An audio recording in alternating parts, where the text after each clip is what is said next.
how to fix a stuck chuck on a Makita cordless drill. Now it's either going to be stuck closed like this or fully open. Each way I recommend dealing with it exactly the same. Put your drill down on a surface like this, a flat surface.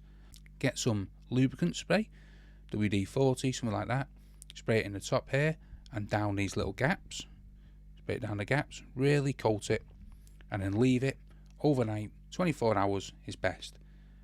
Just flat like that, with the WD-40 or the lubricant of choice doing its magic.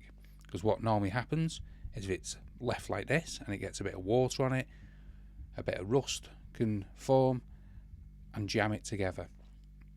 So once you've left it overnight,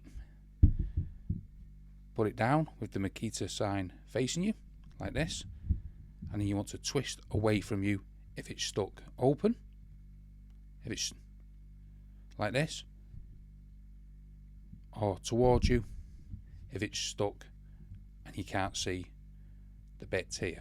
So away from you in this case, and hopefully that will unstick the chuck.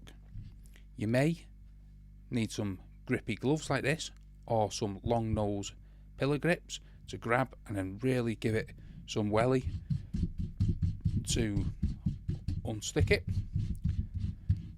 But in most cases, to unstick the chuck on your Makita cordless drill, some WD-40 in there to loosen any rust or anything like that, and a little bit of brute force on the chuck to open it up.